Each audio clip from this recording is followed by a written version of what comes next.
¿te ha sucedido que a veces de un simple comentario se genera una verdadera batalla con tus hijos? Y cuando pensabas que ya se habían calmado las cosas, otra vez, de buenas a primeras, tus hijos y tú se vuelven a entrampar en una pelea donde ya nadie sabe lo que la originó. A veces, las discusiones entre padres e hijos surgen porque no hemos aprendido a escuchar el mensaje detrás de las palabras y porque asumimos que frente a nosotros hay un adversario al cual debemos derrotar. ¿Qué estrategias de comunicación podemos usar con nuestros hijos e hijas para no pelear? ¿Debemos los padres y las madres ganar todas y cada una de las batallas? ¿Hasta qué punto tenemos claro que nuestros hijos e hijas no son nuestros adversarios? Hoy, en Diálogos en Confianza, ¿por qué no puedo dejar de pelear con mis hijos? Hola, ¿qué tal? Qué gusto saludarte esta mañana, aquí desde el Foro de Diálogos en Confianza. Yo soy Cristina Jáuregui y como ya viste vamos a hablar de este tema que creo que es muy interesante para que todos estemos abusados en el hogar y podamos tener un diálogo mejor con nuestros hijos, podamos platicar con ellos y no estemos en una batalla campal. La verdad es que estos días que hemos estado platicando sobre este tema a través de las redes, a mí me da risa porque sé que sucede muy seguido, a todos nos pasa en diferentes etapas. Hay veces que se vuelve muy grave y son casos que no dan, por supuesto, nada de risa. Pero de repente me llamó mucho la atención que a todas nos ha pasado. Lo estábamos platicando la semana pasada, Sandy y yo también, justo cuando estábamos preparando este programa, y decíamos, es que pasamos por esas etapas donde de repente sí entra a un estado en el que en la familia hay muchas discusiones por muchas cosas, parece que no encuentras el puente de comunicación con tus hijos, te encantaría encontrarlo, pero algo sucede. Así es que me parece que es buenísimo tener este programa el día de hoy para que los especialistas nos digan qué es lo que podemos hacer, cómo podemos abordar los diferentes temas que tratamos con nuestros hijos, dependiendo su edad, cómo podemos hacer que exista un diálogo mucho más amoroso y se frenen los pleitos que la verdad no llevan a ningún lado.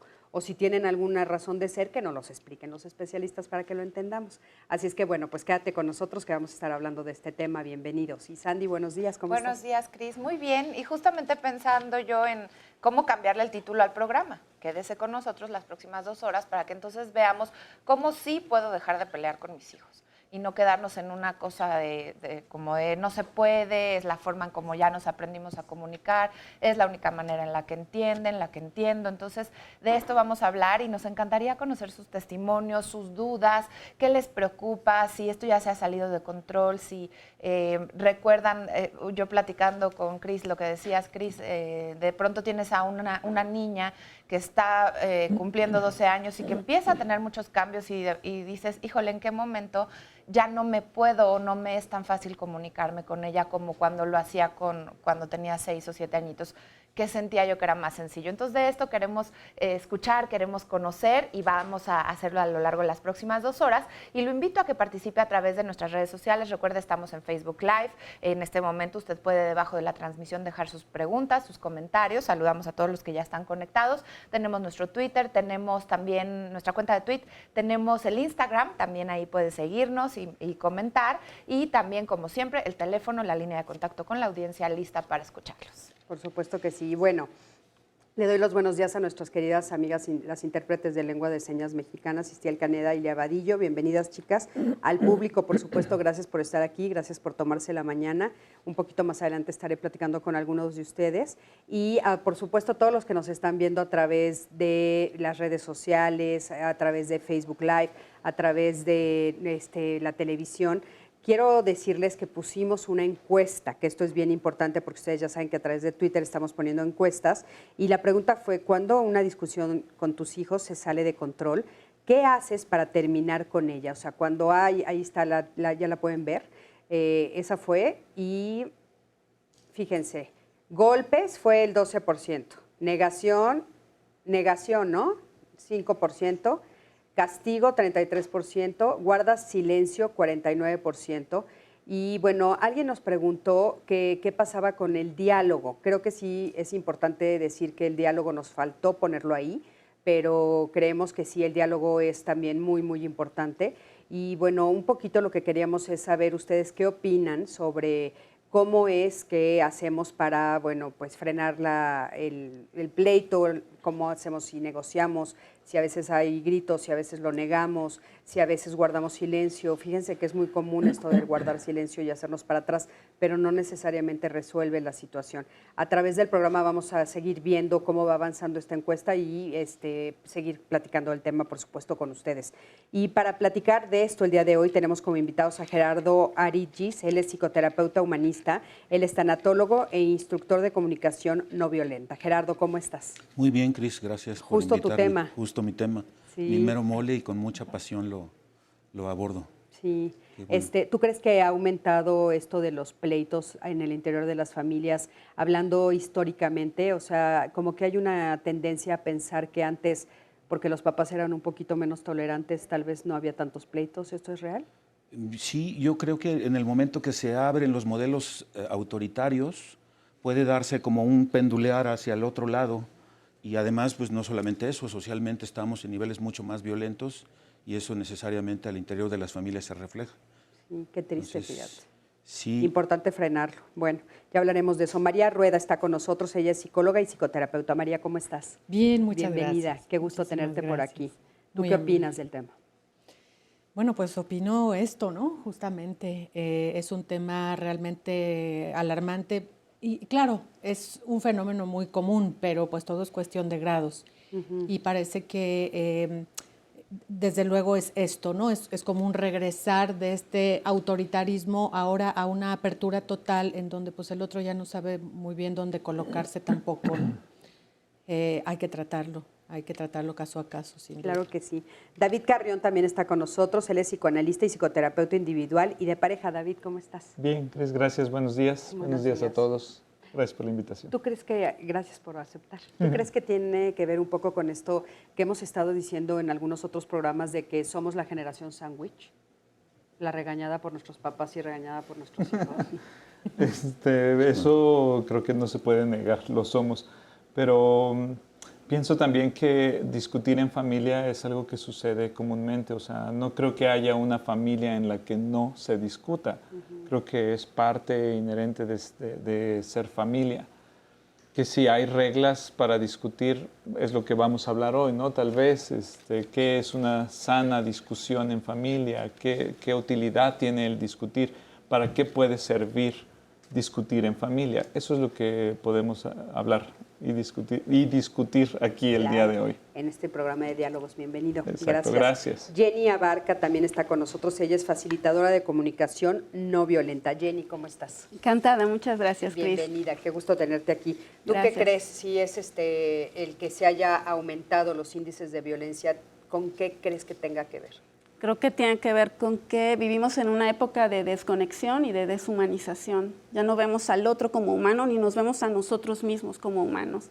Y eso pues detona situaciones de mucha violencia. Si no nos vemos como humanos, ¿cómo que nos estamos viendo? Como objetos, como algo ajeno a nosotros. Sin esta humanidad, ¿no? Sin reconocer la humanidad, las necesidades que hay ahí dentro. Sí, fíjense, yo creo que es como muy importante, siempre nos hacen como preguntas en el programa de la diferencia entre las palabras que pueden estar en torno al tema, ¿no? En este caso sería discusión, malentendido y pelea. ¿Ustedes qué podrían decir que es la diferencia entre una discusión, un malentendido y una pelea? ¿Quién de ustedes quiere empezar? ¿Está difícil la pregunta? Sí, yo entendería una discusión como un choque o un enfrentamiento de dos opiniones, ¿no?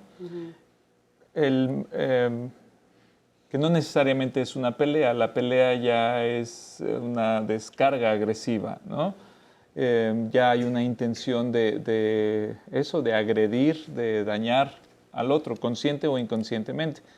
Y el malentendido creo que es en una sola vía, es decir, que alguien emite un comunicado y el otro no lo capta como el emisor lo pretende, ¿no?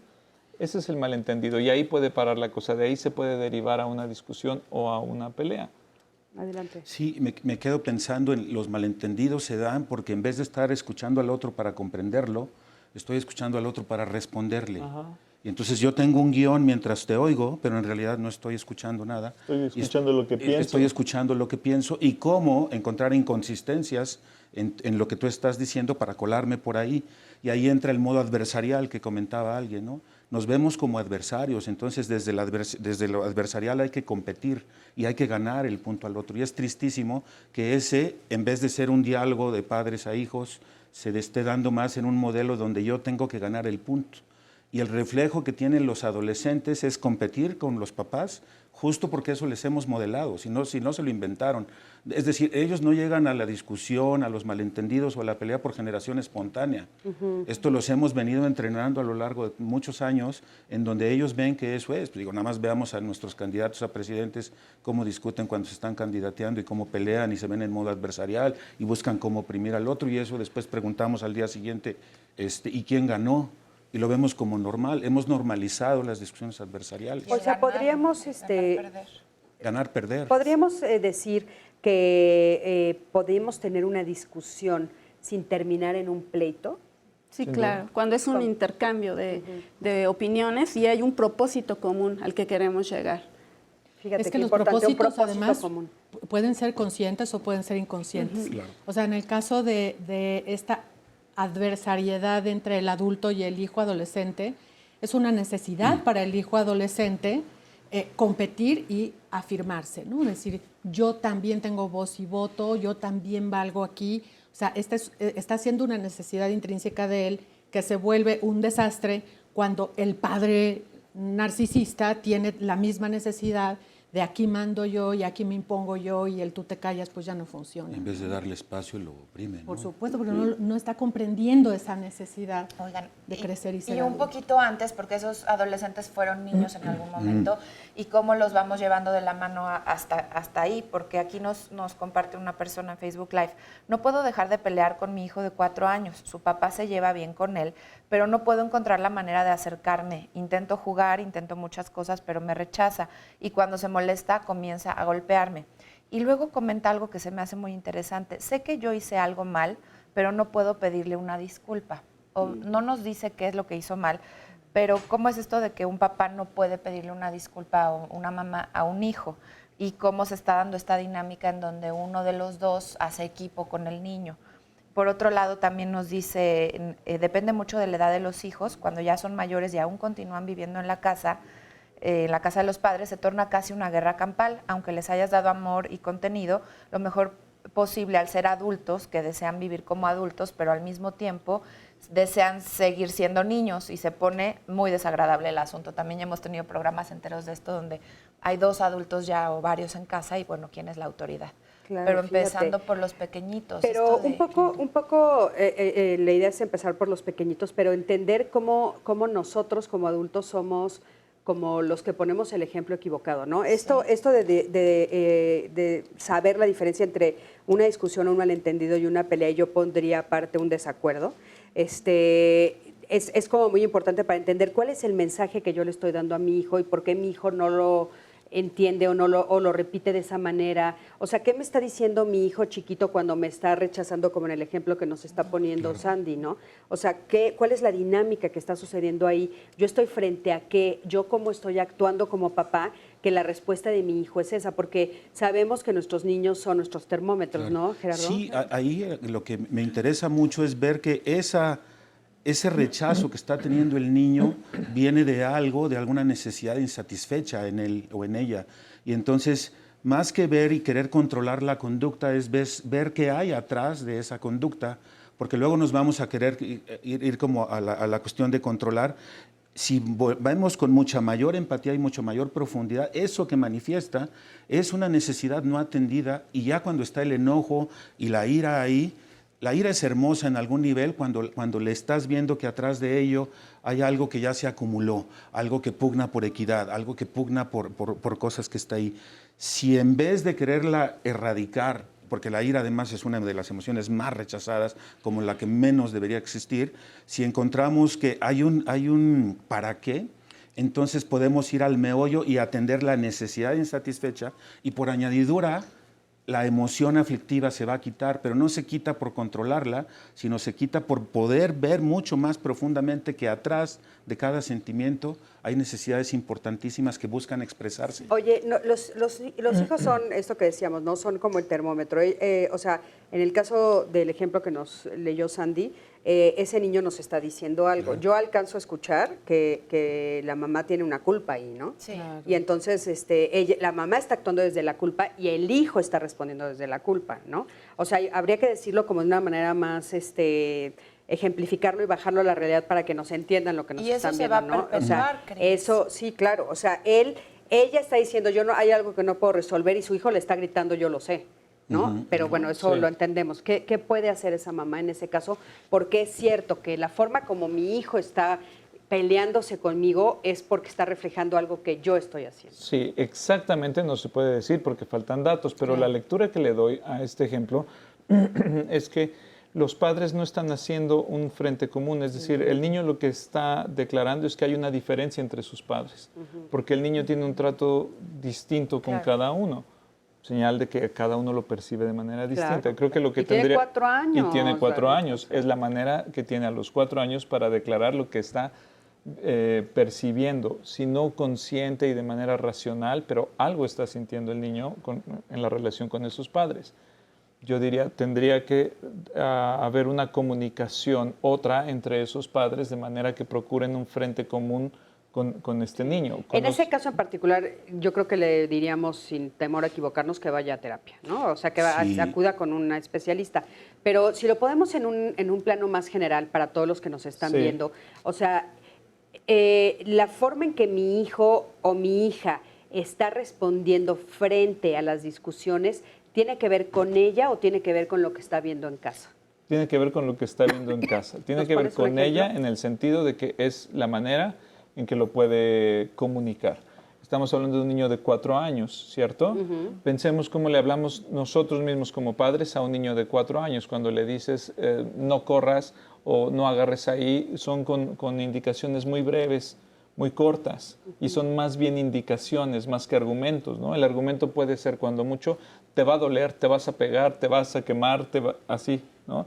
Pero si pensamos que a un adolescente de 14 años, o sea, ese niño 10 años después le dices, te vas a pegar, te vas a quemar, eso no sirve de nada. Ya un chico de 14 años requiere de más argumentos, ¿no? Claro. Ahora, lo que me llama la atención es, no sé si ustedes están de acuerdo, pero parecería que esta dinámica del pleito, digamos, entre las familias, se recrudece más en la adolescencia. Claro. Que ahorita nos explican ustedes Sí. por qué. Y sin embargo estamos oyendo un caso de 4 años. ¿no? Entonces parecería que también algo está sucediendo ahí, si ustedes quieren comentar sobre eso. O sea, ¿qué está sucediendo a nivel social que lo estamos viendo mucho antes?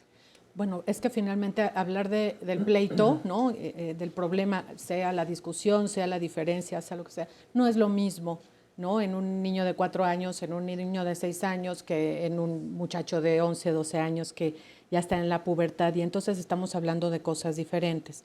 Muchísimas veces el pleito, sobre todo en la niñez, en la niñez media, resulta ser una diferencia con alguien en la casa. Es decir, en términos psicológicos, es actuar el inconsciente de alguien de la familia que queda depositado en el niño, y entonces ese niño está revestido, ¿no? de ese enojo de alguien de la familia que por alguna razón no lo puede actuar.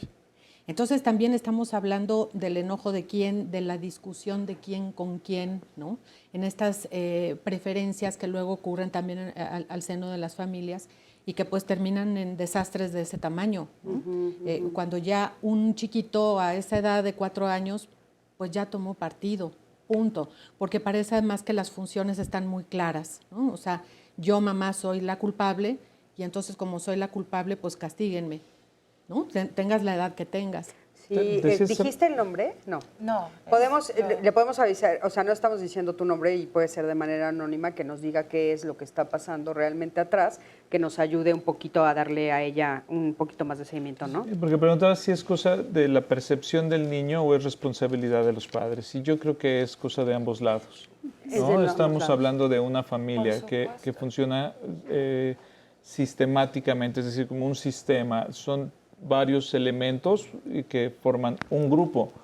Y lo que pasa en el interior del grupo es responsabilidad de cada uno de sus miembros. Entonces, así sea un niño de 4 años o de 2 años, de la edad que sea, tiene una relación con esos padres.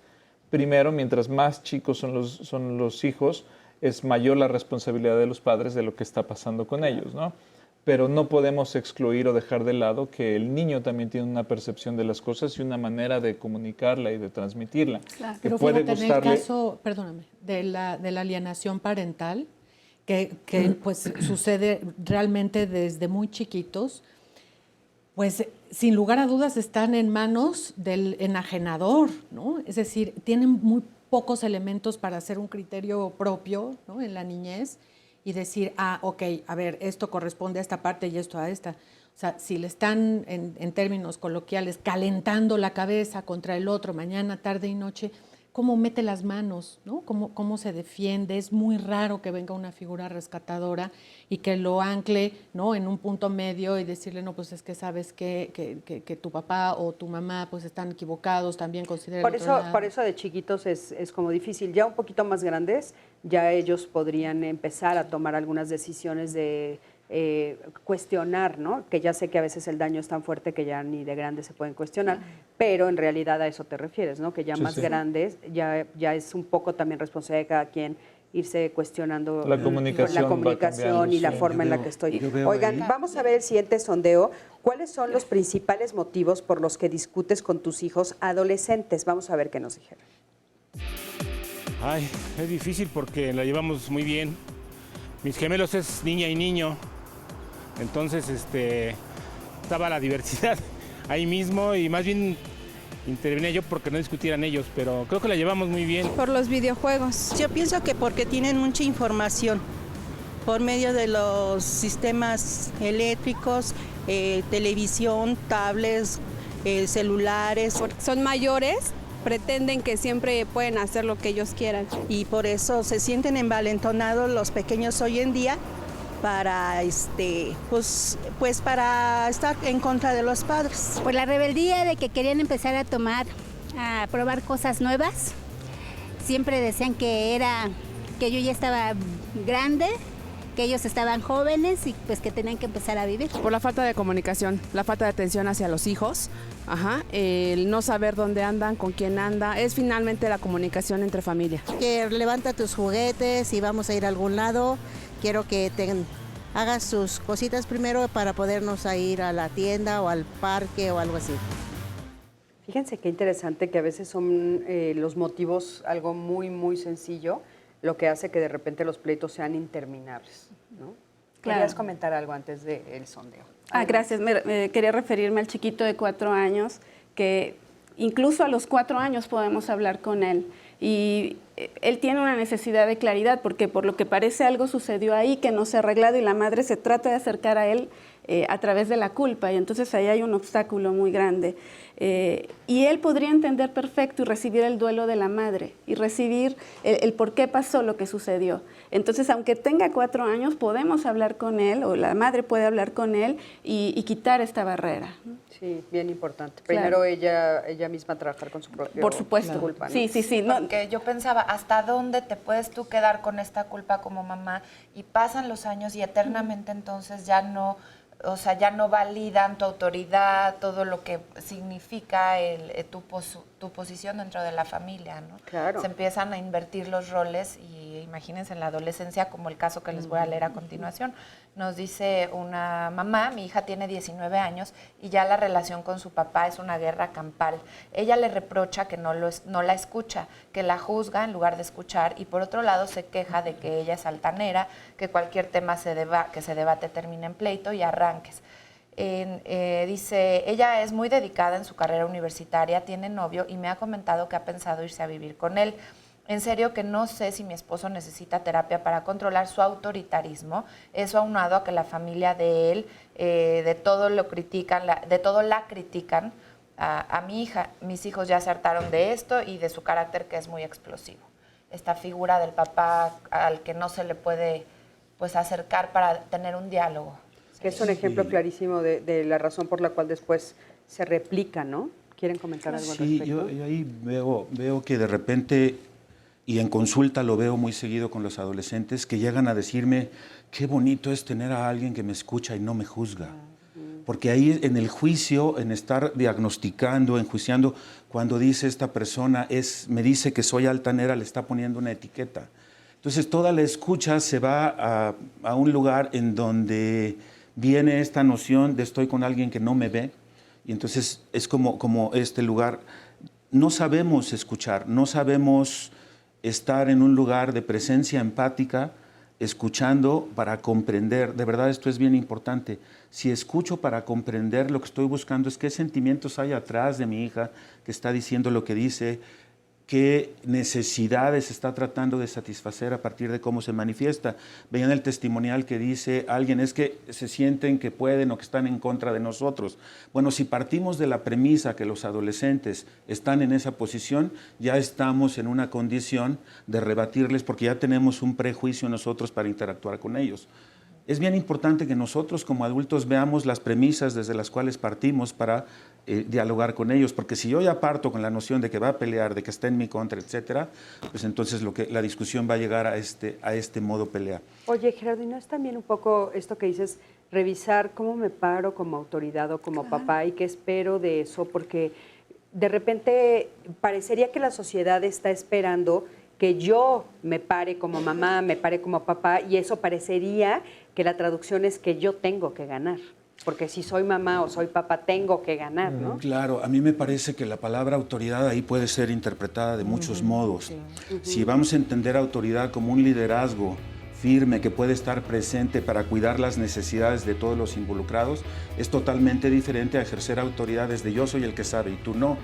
Porque desde una posición en donde lo único que tienes que hacer es callarte y hacer las cosas que yo te dicto porque soy tu padre o soy tu madre, estás matando toda posibilidad de que emerja desde ellos autonomía, porque ¿qué es lo que está buscando un adolescente? Es el momento de la vida donde mayor autonomía quiere encontrar. Por supuesto lo hace de modo torpe porque tiene como regresiones a niñez, quiere crecer a la vida adulta, no sabe cómo, por eso ser adolescente se adolece. Es decir, por un lado quiero autonomía, pero cuando estoy allá no tengo mucha idea y me regreso.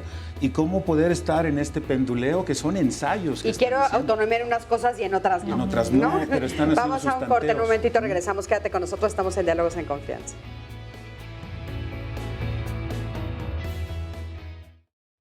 Continuamos, gracias por todos los comentarios que estamos recibiendo para el tema del día de hoy. Estamos hablando de por qué peleamos con los hijos y cómo cambiar la dinámica en torno a cuando queremos tener una mejor comunicación en la familia. Comparta con nosotros y el día de mañana vamos a hablar de cómo lograr bienestar en tu vida. ¿Ustedes a qué le llamarían bienestar? ¿Cómo se percibe? ¿Cuál es esta sensación de paz interior? De verdad, de bienestar, estar bien. ¿Y cómo se logra esto? Pues hay varias técnicas, hay diferentes estrategias, pero sobre todo nos invitan a llegar a un equilibrio. El equilibrio se puede traducir como bienestar emocional. Esto puede ser, por ejemplo, en la capacidad de enfrentar situaciones estresantes, de lograr la salud física junto con la salud emocional. De todo esto vamos a hablar y sobre todo queremos saber ustedes qué hacen para tener bienestar en su vida y los especialistas también nos dirán. No se lo pierdan y vamos a continuar con nuestro tema con el siguiente sondeo. Guardamos silencio hasta que se pase el enojo, porque a veces decimos cosas que no sentimos por el mismo enojo. Sin embargo, ya posteriormente, unos 5 o 10 minutos, vamos a platicar, chico o mi hija, y ya dialogamos y llegamos a arreglos. Lo hablamos. Guardo silencio. Para que no sigan conflicteando entre ellos. Guardo silencio, ya mis hijos son muy grandes como para ponerme con ellos. Tratábamos de conciliar siempre, desde que eran muy chiquitos, hasta ahora. Creo que ha resultado. Tratábamos de llamarles la atención o corregirles. Guardo silencio. Platicamos, hablamos porque son adolescentes. Ya que estemos más relajados, más tranquilos, vuelvo a abordar el tema. Bueno, pues muchísimas gracias. Ya estamos de regreso hablando de este tema muy interesante que es cómo las discusiones en la casa se pueden convertir en batallas campales. Y un poco estábamos comentando de esto de los adolescentes, ¿no?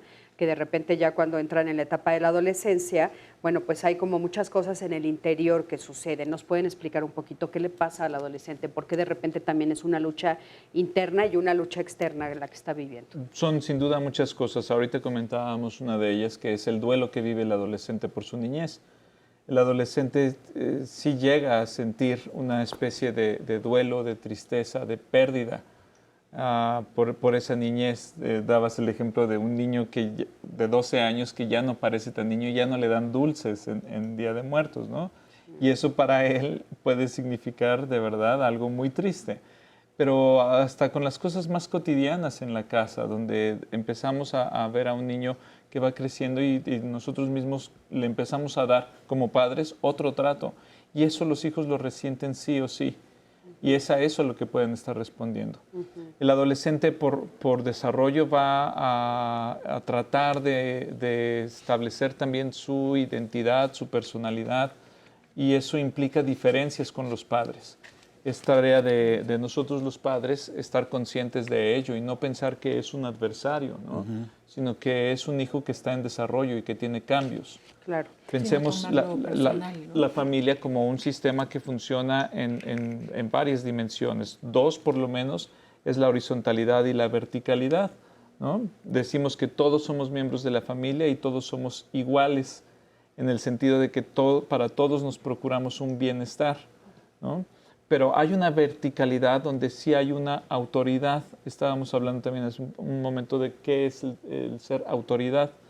No se trata de ser autoritario como el que impone las cosas y solo porque es lo que yo pienso. Ser autoridad implica, entre muchas cosas, tener la capacidad de reconocer las diferencias y respetarlas.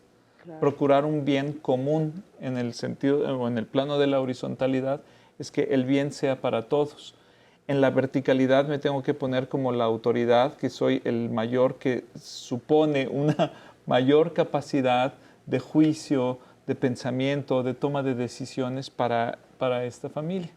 Sí, que habría que entender un poquito que por algo también a nivel social e inclusive a nivel legal, sí hay edades que se marcan, ¿no? O sea, porque ahorita que decías tú, bueno, es que se supone que yo me tengo que poner como la autoridad, no autoritarismo, sino autoridad, porque soy el que piensa de una manera más clara o el que tiene más visión o se espera.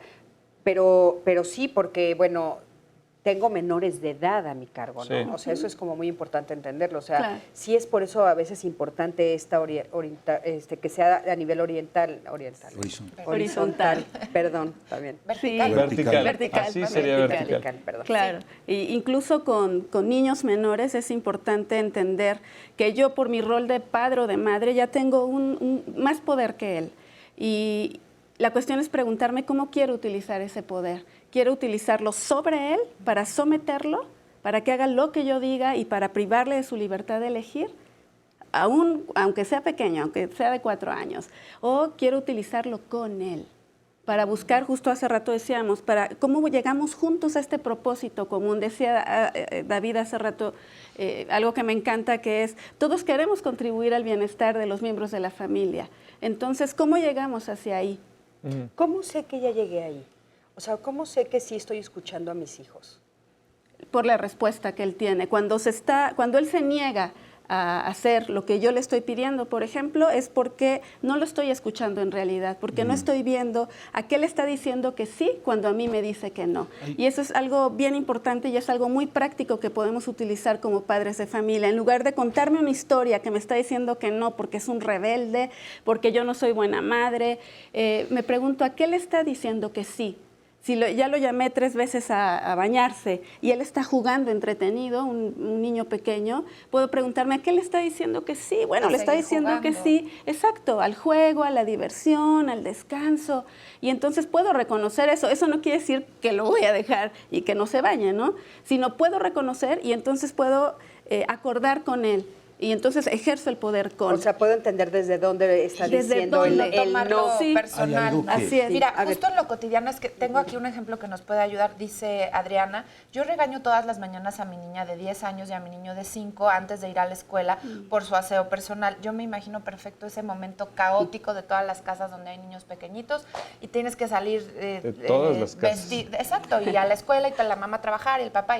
Entonces dice acá, después me siento culpable todo el día. Me podrían ayudar a decirme cómo dirigirme a ellos sin lastimar su autoestima, pero claro, con la prisa del momento. Ay, sí, a ver. Hay muchas cosas que esta verticalidad, yo estoy ahí para cubrir las necesidades y el bienestar de toda la familia. Nunca nadie satisface sus necesidades en detrimento de las de otro. Entonces esa es como un poco la posición de liderazgo, en donde la posición paterna es cuidar eso. Ahora, ¿cómo sabemos que llegamos al bienestar? Ahí estamos profundamente extraviados como seres humanos, porque no tenemos la más remota idea de cuáles son las necesidades que estamos tratando de atender. Es como si no sabes tus necesidades, estás tratando de dirigir una familia sin brújula, y ellos, por lo tanto, tampoco saben cuáles son las necesidades que atienden. ¿Cómo sabes que llegas al bienestar? Tus sentimientos te lo reportan. Sentimientos placenteros es sinónimo que las necesidades están siendo atendidas. Sentimientos displacenteros es sinónimo que las necesidades no están siendo atendidas. Entonces ahí tenemos enormes indicadores e informantes que están ahí todo el tiempo reportándonos, pero como los sentimientos aflictivos no los queremos sentir y los queremos sacar del radar, mucha gente en terapia llega con la fantasía de que le vas a quitar eso. Pero es como si llegara el cartero a entregarte un sobre y tú lo que haces es le abres la puerta o le empujas y le dices que se vaya y no le recibes lo que te va a entregar. Así que el ejercicio con los sentimientos aflictivos es le recibo lo que me quieren dar, y en vez de responder desde los sentimientos, me transfiero a las necesidades, que es lo que finalmente los sentimientos me indican.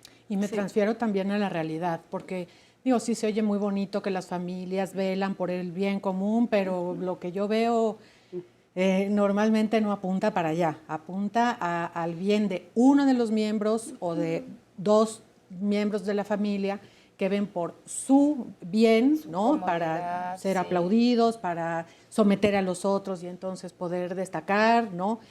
Ahí es donde las cosas se empiezan a poner rancias.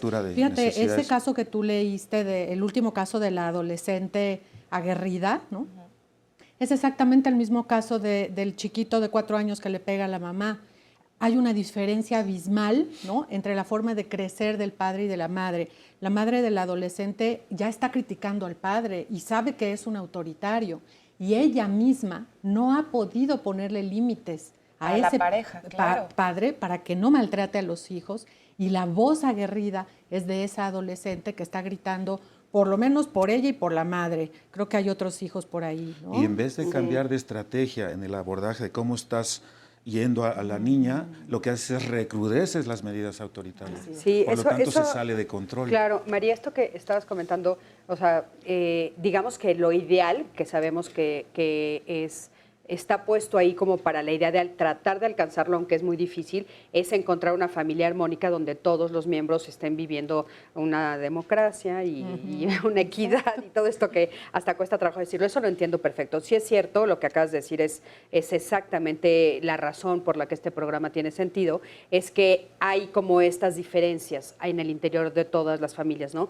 Donde a veces, esto que comentaste es muy interesante, donde el bienestar a veces parece ser que es de los adolescentes, por ejemplo, ¿no? Donde dices, bueno, hay un miembro de la familia o 2 miembros de la familia que solo ven por su propio bienestar, y todo el entorno está girando alrededor de lograr ese objetivo, que a veces es de manera inconsciente, ¿no? O sea, de repente hay un chiquito, ¿no? Como en el caso esta adolescente, por ejemplo, que sí, nosotros como terapeutas podemos decir, está gritando un auxilio, está diciendo que hay algo mal entre los papás, pero de repente la dinámica cuesta trabajo verlo, como lo estás viendo tú, pero la dinámica cotidiana, lo único que se ve es que hay una niña gritando todo el tiempo, hay un niño gritando todo el tiempo, hay alguien que está siendo violento, siendo violenta, un papá tal vez que no escucha, una mamá que llora, en fin, todas estas dinámicas que se vuelven entonces unas dinámicas de pleito, que es lo que nos interesaría. ¿Cómo le hacemos? ¿Desde dónde empiezas a desengranar toda esta situación, que es lo más común? Pues autoobservándote, ¿no? O sea, hay que hacer un alto, bueno, en el mejor de los casos, ¿verdad? En el mejor de los casos. Es difícil, pero hay que hacer un alto y hay que preguntarse qué botones estoy apretando yo desde aquí, ¿no? ¿Cuál es mi contribución a esta situación familiar? Porque hay otro caso también que es muy común. En psicología se le llama el enfermo designado o el paciente designado. Es ese bote de basura que de alguna manera resultó muy amenazante para la familia y sobre él. Y entonces, aparentemente, inconscientemente, aunque hay uno que da el permiso, uno de los 2 padres, para que se vayan sobre esa persona Y esa persona normalmente resulta el rebelde, el que no obedece, porque está gritando desesperadamente, dejen de estarme aventando lo que ustedes no pueden ver en ustedes. Tengo una paciente que los padres la culpan permanentemente porque come mucho, ¿no? Entonces, deja de estar comiendo, ponte a ahorrar dinero.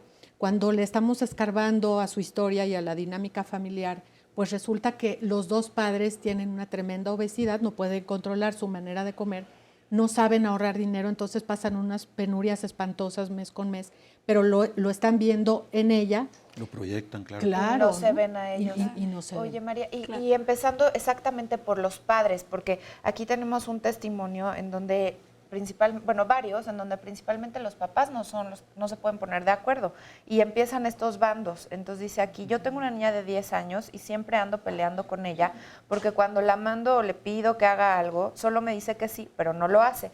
Pero al momento que su papá la manda, inmediatamente lo obedece. Eso me frustra porque yo no sé qué estoy haciendo mal como madre. Fíjate. Y esto es muy común. Claro. Y el típico de, ahí va a venir tu papá, ¿eh? Y entonces, ¿qué está pasando ahí? Ajá, Claro. ¿qué es lo que está pasando ahí ¿Otra como vez? pareja? Como... Otra vez. Jenny, No, ¿qué es lo podría mismo. estar pasando ahí? Podría estar pasando o que el papá está ejerciendo una autoridad sobre y entonces la niña actúa por miedo o que tiene una alianza con el papá. ¿Y por qué se establecen esas cosas?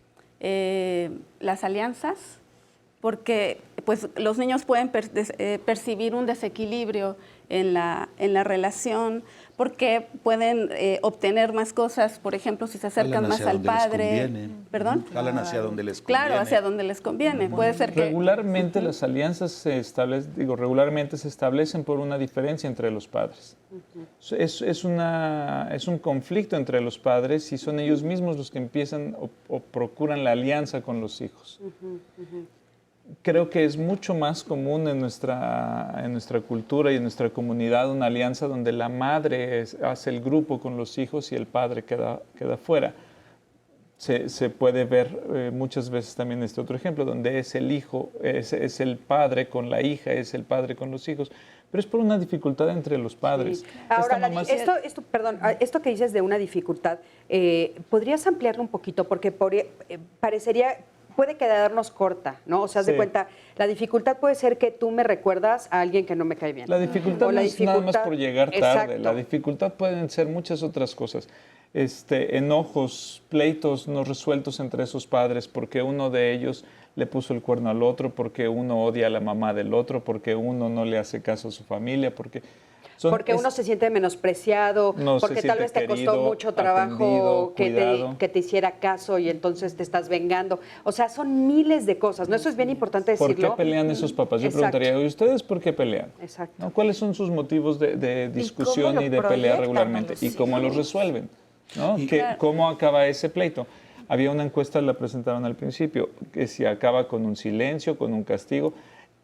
Esas discusiones con los hijos van a acabar como acaban regularmente las discusiones entre esos padres. Claro, porque así es como es lo que están viendo. Eso es bien importante Sin para duda. que los papás lo sepan, ¿no? Es como el ejemplo que les estamos dando es lo que nuestros hijos repiten. Por eso es tan importante observar lo que ellos están haciendo para entender lo que yo estoy haciendo. Y porque así es como funcionan esos padres. El funcionamiento de la pareja se va a ir minando o estableciendo en el funcionamiento familiar.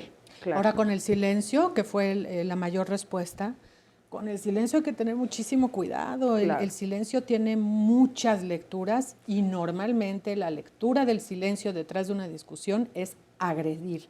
Es un silencio agresivo, que además se puede prolongar por días, ¿no? Sí. O sea, realmente un silencio respetuoso en una discusión...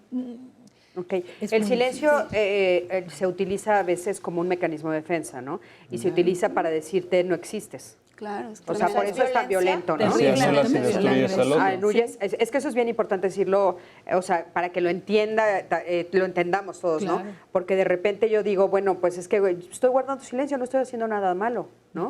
Y no. Tu silencio es, tú no existes. Claro. Y entonces Es una forma de agresión pasiva, ¿no? También es una forma de controlar. A ver, vamos, por favor, a ver el siguiente testimonio. Es el de un papá con 2 hijos rebeldes. Vamos a ver qué nos dice. Tengo 43 años, tengo a mi esposa y a mis hijos, uno de 14 y uno de 17. Mis hijos no son malos, simplemente son unos adolescentes muy rebeldes. En las mañanas es pelear con ellos para que se levanten a la escuela. En las tardes es pelear con ellos para que coman. Y durante la cena es discutir con ellos por cualquier cosa. Yo pienso que mi hijo, el más grande, le ha transmitido el mal humor a su hermano. Las peleas con el mayor han sido porque fuma, porque no hace su cuarto. Mi esposa no puede controlarlos y como yo me voy a trabajar todo el día, ya no sabemos qué hacer. Esto cada vez es más complicado y yo he pensado en conseguirme otro trabajo que no requiera que yo esté todo el día porque en casa puede salirse todo de control. Mi esposa me dice que ella no creyó que fuera tan difícil tener 2 hijos. Yo en casa tengo que ser el fuerte, el que pone castigos. La adolescencia para nosotros ha sido un caos total. Yo incluso pregunto en el trabajo si los hijos de mis compañeros son iguales. Ellos dicen que sí, que cada adolescente es un terror en casa. Mi esposa me dice que les levante la mano, pero yo lo pienso 2 veces, porque no creo que con golpes ellos ya aprendan. Les hemos quitado el dinero, videojuegos y la privacidad de su cuarto. Ellos dicen que primero nos cansaremos nosotros. Incluso ahorita el más grande está castigado porque el fin de semana no llegó a casa y su hermano fue el que nos dijo: no se preocupen, él está en una fiesta. Él se enteró por las redes sociales y dejamos nosotros de preocuparnos, pero estábamos muy enojados. Yo cuando era joven no le di estos problemas a mis padres. Yo he sido un buen padre, no sé por qué mis hijos no logran entenderlo. Bueno, pues ya estamos acá de este lado del público. Muchísimas gracias por ese testimonio. Y bueno, todo lo que nos comenta, ¿no? Hasta los hizo reír de este lado, las cosas que comentó este papá. Pero bueno, por aquí tengo, ¿cuál es tu nombre? Teodora, tengo 41 años, tengo un adolescente de 14 años y pues, ¿qué pasa con ese adolescente, Teodora? Ahorita ya, pues logré lo que yo quería, porque al principio sí se me dificultó mucho. ¿Qué es lo que tú querías? Que mi hija se acercara más a mí. Sí me costó mucho trabajo, pero... ¿A partir de qué edad tú sentiste que ella se separó de ti? Como a los 8 o 9 años. ¿Ella empezó a enojarse contigo? Ajá. ¿Y cuáles eran las razones de su enojo? Pues a lo mejor porque no sabía escucharla, no le ponía atención. ¿Pero ella qué te decía? ¿Te decía, mamá, no me escuchas? Sí, varias veces me preguntó por qué no la escuchaba. ¿Y en ese momento tú ponías atención a ese reclamo o no te dabas cuenta? Pues no me daba cuenta. ¿Qué fue lo que te hizo darte cuenta? Pues ya después se me puso más rebelde cuando entró a la secundaria. Y fue cuando ahí yo reaccioné como mamá. Ajá. ¿A qué le llamas reaccioné como mamá? ¿Qué hiciste? Pues ya le empecé a poner más atención, pedí apoyo psicológico y ahorita, de hace 2 años para acá, mi hija, cambió mucho. Ahorita ya se acerca a mí, tenemos mucha comunicación y más que nada la confianza. Oye, ¿tú crees que ella cambió o tú hiciste algo diferente? Yo creo que yo hice algo diferente como mamá. En el momento en el que te acercas a pedir ayuda profesional, tú empezaste a hacer algo diferente. Eso es bien importante entenderlo, ¿no? Muchísimas gracias. Gracias por el testimonio. Que bueno, cuando ella hace un cambio, entonces se ve el cambio reflejado en los hijos, que eso es bien importante entenderlo. De este lado... Soy Patricia. Hola, Pati, ¿cómo estás? Bienvenida. Gracias, Cristi, buenos días. Mira, yo tengo 2 hijas. Hijas, sí, una de 23 y una de 31. Principalmente con la de 31, yo tuve muchos problemas con ella de chica. De hecho, mientras sus primeros 8 años fue única hija, no hubo problemas, era muy obediente, era muy cercana a mí y todo. A raíz de que nace su hermana, empieza ahí como que la rebeldía, como que la desobediencia. Y con el paso del tiempo se volvió, le decía yo, es que eres irreverente e ingobernable. No es posible que no se pueda establecer contigo un contacto de plática, porque siempre era de estarme echando, de estarme reclamando, de estarme diciendo. Entonces pasó el tiempo y yo le decía, trata de alinear tu carácter porque siempre vamos a tener discusiones explosivas. Porque yo explosiva, tú explosiva, no vamos a llegar a ningún acuerdo. Y tú le pedías a ella, alinea tu carácter. ¿Tú te dabas cuenta que tal vez tú también habías hecho algo? ¿O? Sí, de hecho ya al paso del tiempo yo tuve que cambiar mucho mi carácter porque yo de alguna manera el ser madre soltera de principio, pues sí tenía yo toda la carga de la autoridad de mantener, de educar, de llevar y todo. Y con el paso del tiempo, cuando llegó mi segunda hija, que ya fue con mi segundo esposo, pues sí, ya se alinearon ahí las cosas a estar yo un poquito más tranquila, pero ya de alguna manera mi hija, la mayor, ya tenía un camino recorrido de frustración, yo siento, ¿no? Entonces no sé si ahora ya ella con sus 31 años que ya tiene hijos, ya podemos tener un poco más el diálogo porque ella ya está viviendo lo suyo propio con sus hijos. Y entonces está diciendo, mamá, es que no lo puedo entender con mi hijo, su hijo adolescente, que está muy cercano conmigo. Le digo, ¿te das cuenta todas las frustraciones que uno como mamá tiene con los hijos por lo mismo que no nos prestamos a dialogar con ellos? Pero es que a veces se cierran ellos mismos, a veces uno trata de acercarse y se vuelven incomunicados y se vuelven fríos y se vuelven, no quiero saber nada contigo. A ver, vamos a preguntar, Gerardo, ¿qué hacer con eso cuando sientes que tu hijo está cerrado, incomunicado y que no puedes hacer nada con eso? Pues mira, se me ocurren varias cosas. En el momento que le ponemos etiquetas a ellos, como es irreverente, es ingobernable, yo me cierro. Es decir, ¿cómo sería que en vez de decir tú eres ingobernable, estás haciendo algo que no me gusta a mí y me adueño de que soy en realidad yo la que no está sintiéndose satisfecha con eso que haces? Pero cuando pones etiquetas, pues lo que logras es que te pongan una muralla enfrente. ¿Cómo ir de verdad a que atrás de esa conducta que manifiestan están pugnando por necesidades?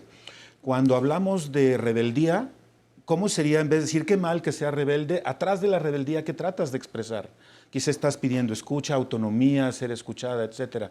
Entonces, ¿cómo darle la vuelta a que nuestra figura como líderes de familia, como autoridad, que no me gusta mucho la palabra, pero después lo hablo un poco más, pero lidereando esa familia, cómo centrarme en el bienestar de lo que hay atrás, de lo que se etiqueta?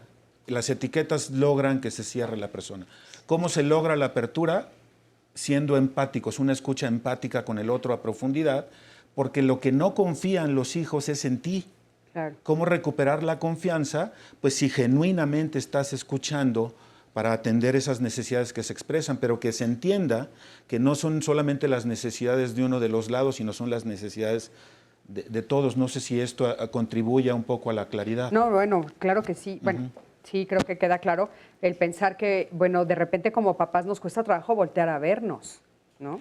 Y tomar, recoger nuestro tiradero. Y aprovechando que dices eso, la revisión introspectiva de nuestra historia de vida, de nuestra biografía, cuando estamos educando es relevantísima, porque si no, entonces voy a estar haciendo lances al otro que no tienen que ver con el otro.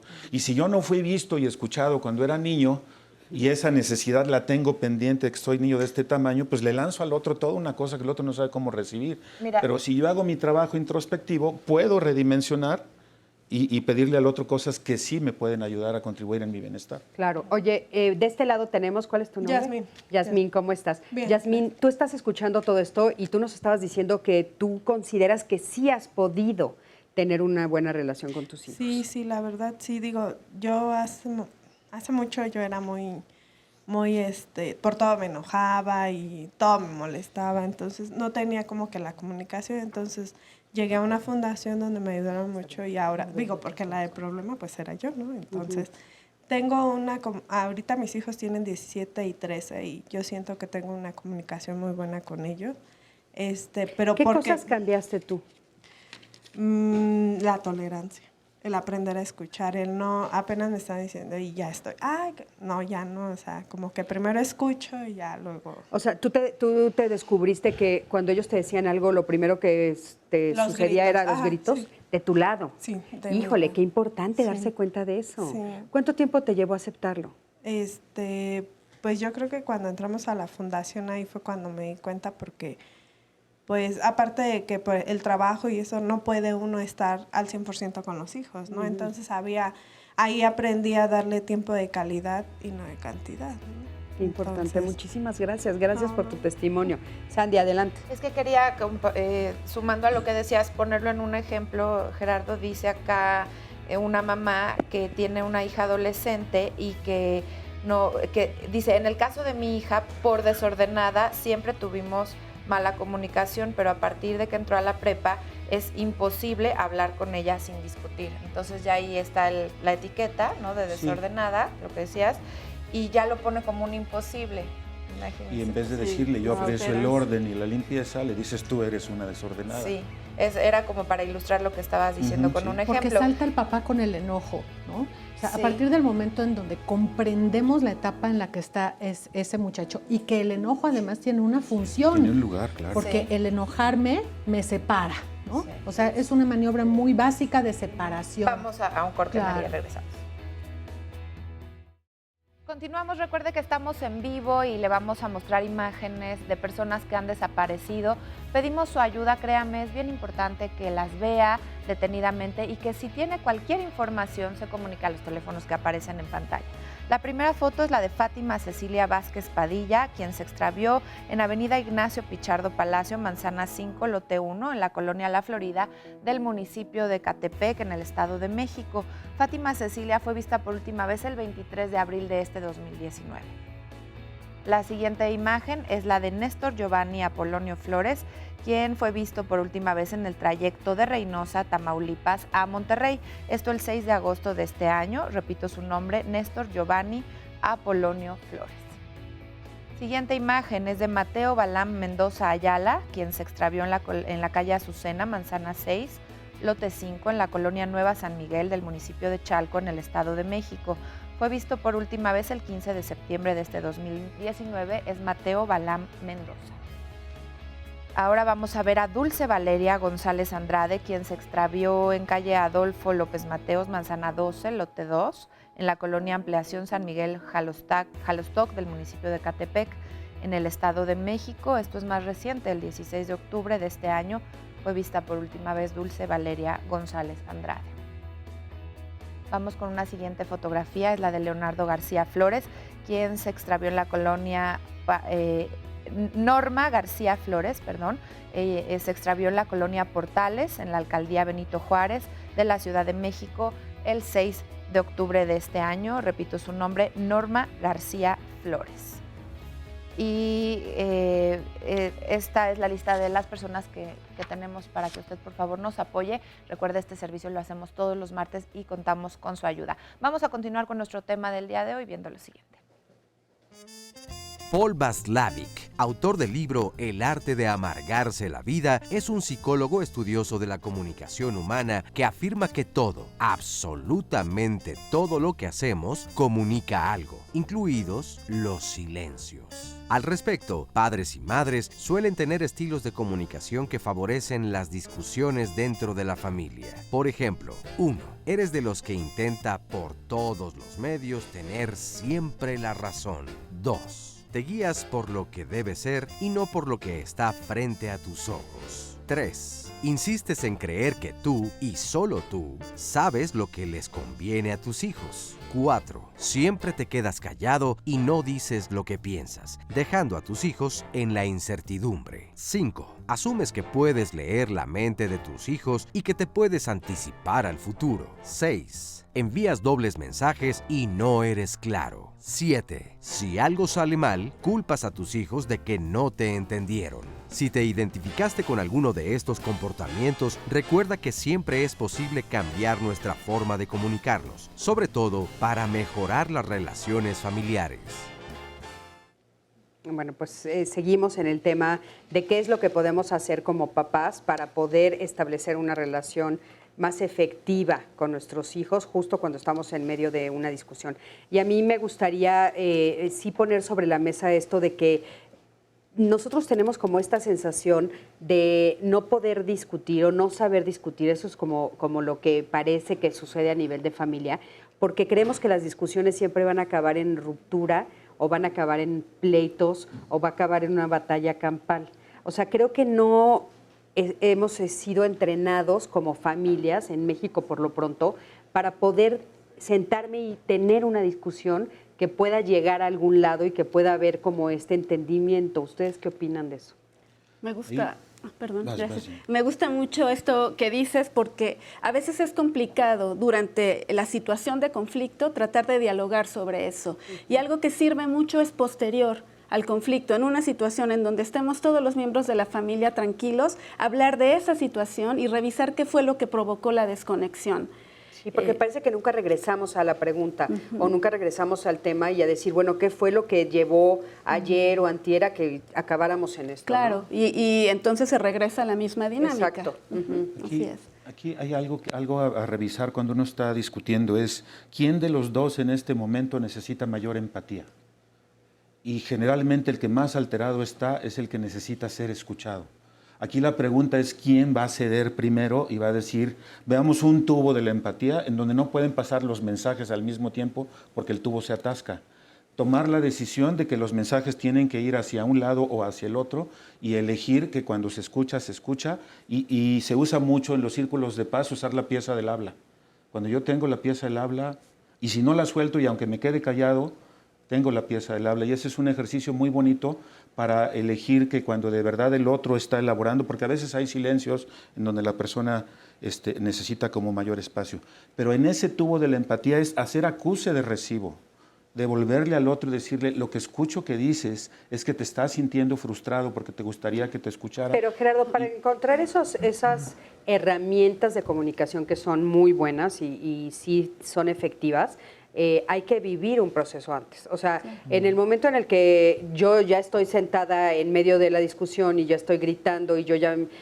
O sea, no, desde este lado, o sea, los terapeutas sabemos que cuando levantas la voz, quiere decir, lo que te estoy diciendo cuando levanto la voz es no me estoy sintiendo escuchado. Claro. Pero en una familia que no tiene estas herramientas que nosotros tantos años nos llevó a adquirir, pues no, es como difícil. O sea, yo creo que hay que ir como paso a pasito diciéndoles, o sea, ¿qué necesitarías? ¿Qué herramientas yo necesito para poder llegar al punto en el que yo estoy sentada frente a ti, estás gritando y yo soy capaz de entender que tu grito me está diciendo, no me siento escuchado? Es que ahí estamos hablando de una cuestión sistémica. Nosotros necesitamos meter en la educación este tipo de entrenamientos, es decir, ahí vamos a lo social, en donde nosotros de niños, de niñas se nos habló acerca de las necesidades, se nos habló acerca de la inteligencia emocional. Entonces, a mí me parece que sí, ya cuando brotan las cosas, ahí medio malabareamos con ellas. Malabareamos y a posteriori, fatal. lo que dice Jenny, vamos a ver cómo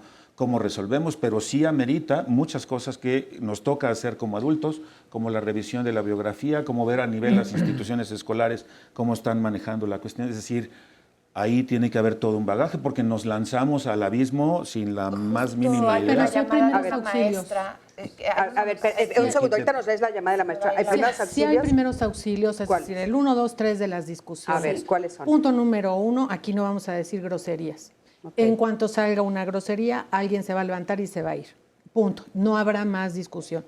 Punto número 2, no vamos a gritar. Por lo tanto, aquí está un relojito, ¿no? Aquí te corresponde la palabra y si lo volteamos me corresponde la palabra, porque si no, ya no se puede. O sea, claro, lo ideal sería toda esta revisión, por supuesto, de nuestra historia. Pero un poco para los que nos están viendo. Entonces, ¿y el tercero? Bueno, el tercero puede ser simple y sencillamente los techos de las discusiones los voy a poner yo, adulto, ¿no? Porque yo voy a saber hasta dónde voy a llegar con esto o no. Una enorme herramienta también es procurar por todos los medios no discutir en rojo. O sea, cuando tienes la luz roja prendida, pues, todo está desorganizado, vas a decir de todo, cosas que ni siquiera querías decir, no vas a escuchar. A ver, pero te voy a poner un ejemplo, ¿no? Sí. Estamos con el adolescente y estamos en la discusión en rojo porque quiere ir a la fiesta del año, la mejor de la vida, ya sabes, que aparte es la sexta de la temporada, ¿no? Y todas han sido la mejor de la vida y toda es la mejor y tengo que estar ahí y estamos en rojo y estamos discutiendo y si yo me espero y me voy y la fiesta pasó. Claro. Mi hijo ya se frustró, mi hija ya no fue. O sea, a ver, en esa discusión, ¿cómo le hacemos? Díganos. Hay otra que funciona muy bien, sí. Muy bien. No ahí ya todos se ríen, ¿a poco no? Hijos, es que es lo que pasa todos los días. Es que es lo que pasa todos los días. Claro. Hay una que funciona muy bien, es una tú y una yo. ¿Cómo? Entonces, sí, hoy vas, la siguiente no vas. No creo que eso siempre aplique porque bueno, a ti faltan te razones. funciona esa. ¿Tú qué? ¿Tú cuál dices? Es que yo digo que habría que empezar por considerar que es absolutamente normal, quiero decir, como que pasa en todas las casas, nos pasa a todos, que sí hay peleas. Sí. Sí le levanto la voz a mi hijo, sí le pego un grito, sí le digo no, porque no. Y a veces no lo aguanto. Punto, claro. ¿No? Me cae gordo. Y peleamos y gritamos y discutimos. Pero tiene uno que saber que el riesgo no es la separación definitiva y el rompimiento de no, es una pelea. Y a una pelea le puede venir luego una discusión, le puede venir un montón de acuerdos y demás, pero eso tiene que ser ya en otro momento, en otro ambiente, en otra situación. Pero esa pelea sí se tiene que hablar. Sí. O sea, sí retomarla. Sí. Sandy, hoy ¿qué decía la maestra? Perdóname, hoy es la fiesta, y ya es la sexta, hoy no vas a ir. Hoy no vas a ir. Pero es que, punto, se acabó. Porque ya fuiste a 5 y hoy yo digo que no, por las razones que sean. Hoy no vas a ir. Después eso lo vamos a hablar. Esa pelea que tuvimos porque no fue a la sexta fiesta, se va a hablar. Esa tiene que ser la regla, creo. Hablar sobre las peleas, porque las peleas sí suceden. Siempre y cuando quede claro que atrás del no que te digo ahorita, que no vamos a discutir en Hay este una momento, va a haber un momento donde te explico el por qué y el para qué te dije que no. Porque no solo tus necesidades importan, quizá las mías de descanso y no las estás viendo en este momento. Fíjate eso que es importante decirlo, Gerardo, porque a veces de repente parecen no válidas las de descanso del papá, ¿no? Que dices, oye, llevo 6 fines de semana durmiéndome a las 3 de la mañana yéndote a recoger a la fiesta. Este fin de semana quiero dormir, ¿no? O los propios miedos de los padres. Les digo primero lo de la maestra. Hay una maestra que nos escribe que a ella le gustaría que se involucraran más los padres en todas las propuestas que da la escuela para ahora sí que la escuela para padres, y dice que la verdad lamenta mucho que los papás no asisten. O sea, también qué está pasando que los papás no tenemos el tiempo o no nos estamos involucrando en la crianza, cuando ahí están las herramientas, ahí están las conferencias, los libros y todas estas opciones. Eso es lo que decía la mamá. Oye, eso muy bien, la maestra, y eso muy bien porque dicen que es la época en la que más libros tenemos, pero menos se lee, ¿sabes? Exacto, y en donde más opciones hay para el programa, pero la conferencia y diálogos, el libro, acercarse a especialistas, a los grupos, ya nos visitan aquí de una fundación. Entonces también la maestra decía, es que también qué pasa con los papás en donde hemos perdido el equilibrio entre todo trabajo, todo trabajo, todo trabajo. Y nada más para que no se vaya esta parte de los permisos, justo acá hay una mamá que dice, yo empecé a discutir con mi hijo a raíz de mis temores, que también es otra de las razones por las cuales a veces no damos permiso.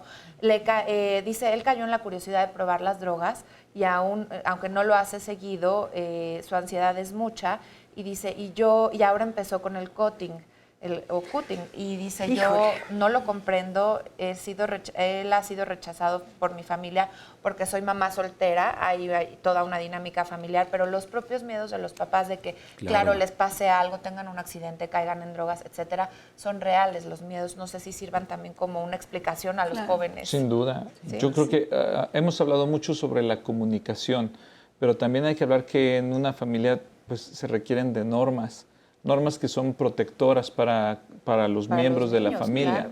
Y ¿no? que tienen sentido, ¿no? Que tienen un sentido, claro, lógico, racional, de protección, de cuidado, de un montón de cosas. Tal vez la falla como padres es que esas normas, decimos, mi hijo no las respeta, no las sigue, pero es que tal vez yo no estoy ayudando a que ese hijo cumpla esas normas. Primero tengo que poner normas que sean racionales, normas que sean cumplibles, si existe la palabra. Y razonables. Razonables, que se puedan cumplir.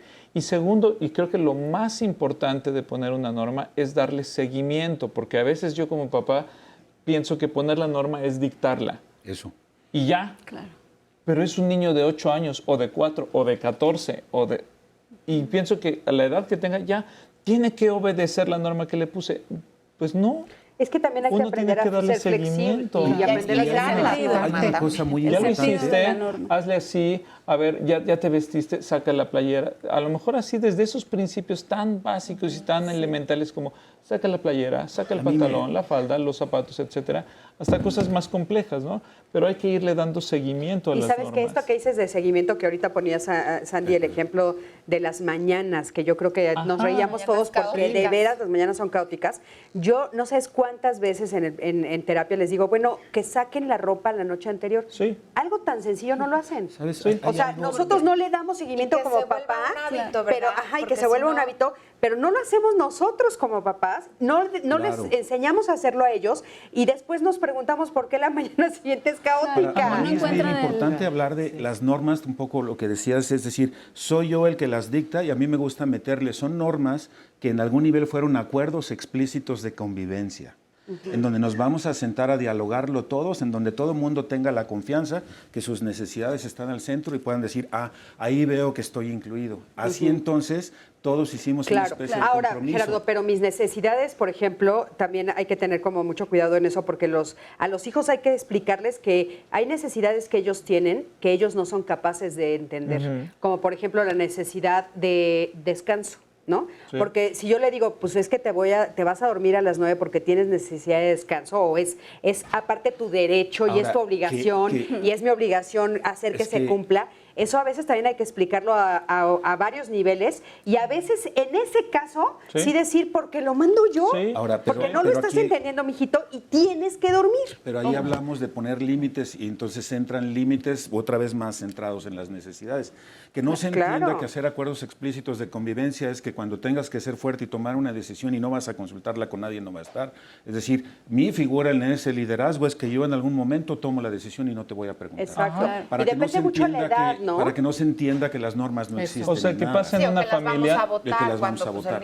Pero es mucho más fácil que logres que se involucren cuando participaron en el diseño a que cuando solamente son impuestas. Claro, y pasa en una familia de todo, ¿no? Hasta el por qué no, porque lo digo yo. Me hiciste recordar un paciente de casi 30 años que era un conflicto con todo, porque ninguna razón le satisfacía, ¿no? Y pensaba yo con él que a él lo que le hizo falta fue justamente que le dijeran no, porque no. ¿Por qué no? Punto. Porque no, a ti te hizo falta, sí, a mí siempre me daban razones de todo. Pues, ¿qué falta te hizo que te dijeran por qué no y te callas? Sí, yo ¿sabes qué? Tengo una frase que se la decía a mi hijo y a veces mi hijo se frustraba, pero yo llegaba a ese punto de decirle, pues te pongas como te pongas, le hagas como le hagas y digas lo que digas, la respuesta es no. Ahora, la clave con los adolescentes un poco es no entrar en un pleito sobre esas situaciones, ¿no? Sino en ese momento es no y punto. Después, en otro momento, si quieres hablar, pero ahorita es no y punto. Y sigues. Es que no me decía, porque si te paras de repente él, te dicen, es que no confías en mí, yo me sé cuidar. Pues fíjate que tal vez no confío en la noche, tal vez no confío en la sociedad, tal vez no confío en la playa, ¿no? Como persona. Oigan, vamos a ver el siguiente testimonio y ahorita regresamos con más ejemplos. Acompaña. Tengo 29 años, hace 3 años que soy mamá soltera y bueno, el motivo de esto es porque mi esposo murió. Tengo 2 hijas, una de 10 años, una de 8 años. Para ellas fue un impacto muy fuerte. Entonces todo esto trajo muchas consecuencias y con ello pues se viene esa parte emocional que es esta parte de los berrinches que hacen. Por lo regular, una que es la más chica, es demasiado aferrada ante las situaciones que ella quiere. Su voz es tan aguda y acostumbra a pedir ciertas cosas de una forma hasta que tú se las cedas a sus caprichos, ¿no? Entonces, cuando los días son más complicados en cuanto al trabajo o las emociones, el ambiente familiar, que son ellas y yo, se torna más pesado y empieza a llorar y a llorar y a gritar hasta querer obtener lo que ella desea. ¿Cómo actúo yo ante esta situación? La ignoro. No hago caso a lo que ella quiere. Esto para ella obviamente es más difícil y suele ser frustrante para ella. Ya hasta que termina el berrinche, hablo con ella, le digo que no voy a ceder a sus berrinches y ella lo sabe. Un berrinche que me hizo fue una ocasión en la que estábamos haciendo ejercicio y entonces quería unas papas. Yo ya le había comprado algo y empieza, mamá, quiero unas papas. Y le digo, permíteme, mamá, quiero unas papas, permíteme. Y entonces así ella no se cansa de decir lo que quiere. Volteo y yo estaba haciendo una actividad en la cual era imposible hacerle caso aparte porque me podía lastimar. Y ella seguía insistiendo y se reía aparte porque sabe lo que causan las personas. Y entonces volteo y le digo, que me permitas, no te voy a comprar las papas porque ya te compré algo antes. Y quiero unas papas. En eso yo tengo la costumbre de darles un zape Y no sé cómo volteó, pero mi mano no dio el zape. Agarró el puño y la golpeé en la frente. Y entonces todos los que estábamos ahí, pues voltearon y me veían con cara de chin, ¿no? Que qué mala es esta señora con esa pobre niña. Y mi hija empezó a llorar.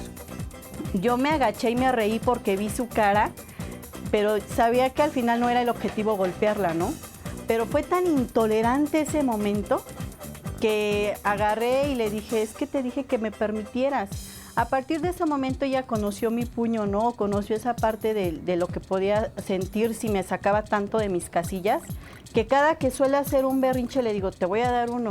Y entonces es cuando también se detiene. No suelo pegarle constantemente, pero ese berrinche bastó para que también ella viera que no iba a hacer caso a lo que ella dijera, ¿no?